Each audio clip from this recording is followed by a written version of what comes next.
Assalamualaikum warahmatullahi wabarakatuh. Perkenalkan, nama saya Husnauliah, NIM 2201042. Di sini saya akan membacakan PPT dengan judul Jantung Rematik. Rematik adalah peradangan akut yang sering diawali peradangan pada faring, penyakit jantung rematik, penyakit demam rematik yang berulang dan kronis. Penyebabnya Streptococcus beta hemolyticus grup A. Demam rematik terjadi akibat reaksi imunologis antigen-antibodi dari tubuh. Antibodi yang melawan Streptococcus bersifat sebagai antigen. Organ yang sering diserang jantung, sendi, dan otak.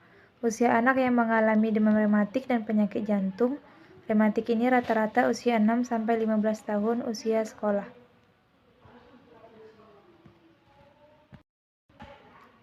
Karditis rematik akut. Demam rematik bisa menyerang semua lapisan jantung. Endokardium yang terkena biasanya lap endokard dari katup bengkak.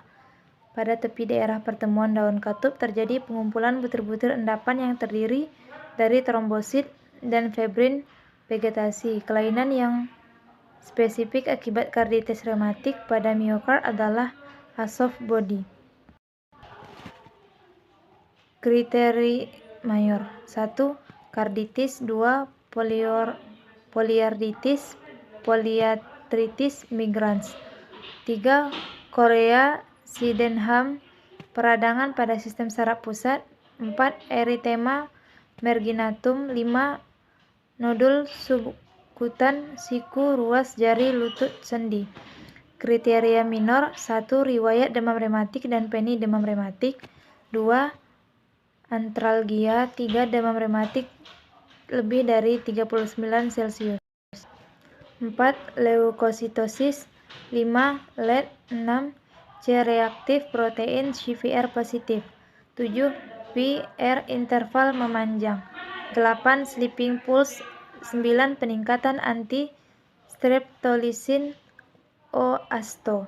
Tujuan penata laksanaan medis adalah memberantas infeksi Streptococcus, mencegah komplikasi karditis, mengurangi rasa sakit akibat antibiotik, penisilin, benzatin secara IM, erythromycin, alergi, stentosis katup mitral, mitral stentosis MS.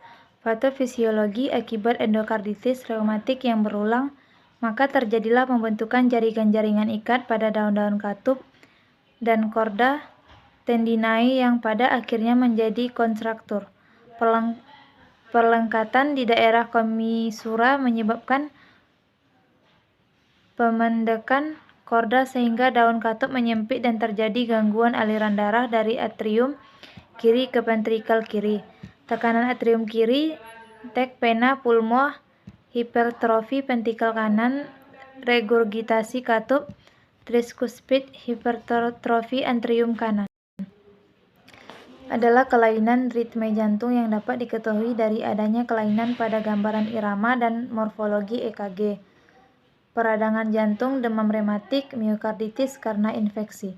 Gangguan sirkulasi koroner, ateriosklerosis karena obat intoksikasi, contoh digitalis, guanidin, dan obat atrima. Gangguan keseimbangan elektrolit, hiperhipokalemia, gangguan metabolik, isidosis dan alkalosis, gangguan pada pengaturan susunan saraf autom yang mempengaruhi kerut jantung, gagal jantung, dan lain-lain. Gangguan irama jantung secara elektrofisiologik dapat disebabkan oleh 1. Gangguan pembentukan rangsang. 2. Gangguan penghantaran reproduksi rangsang. 3. Gangguan pembentukan penghantaran rangsang. Irama teratur, frekuensi 60-100 kali per menit. Gelombang normal setiap PSLL diikuti gelombang QRS dan interval VR normal. GLQRS normal, semu gelombang sama. Irama tidak teratur, frekuensi 60-100 kali per menit. Gelombang normal setiap PSLL diikuti gelombang QRS dan interval VR normal 0,12 sampai 10,20 detik. Gelombang QRS normal 0 sampai 6 sampai 10-12 detik. Arteriosklerosis adalah penebalan dinding arteri. Arteriosklerosis biasanya didahului oleh aterosklerosis, semacam infiltrasi lemak di lapisan dalam dinding pembuluh darah. Tempat yang paling berisiko untuk degenerasi tersebut adalah pembuluh koroner jantung dan pembuluh darah otak. Arteriosklerosis menyebabkan hilangnya elastisitas pembuluh darah dan penyempitan pembuluh darah yang lebih kecil yang mengganggu dengan bebas sirkulasi darah. Adalah kurangnya latihan fisik, asupan yang berlebihan, gula putih, makanan olahan, dan lemak tinggi kaya kolesterol. Penyakit lain seperti hipertensi, obesitas, dan diabetes. Stres emosional keturunan.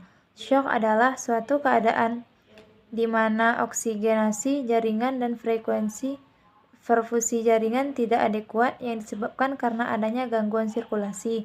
Pathway dan diagnosa keperawatan dari penyakit jantung rematik. 2. Aritmia. 3. Arteriosklerosis. 4. Shock. Cukup sekian yang dapat saya sampaikan, kurang lebihnya saya mohon maaf. Assalamualaikum warahmatullahi wabarakatuh.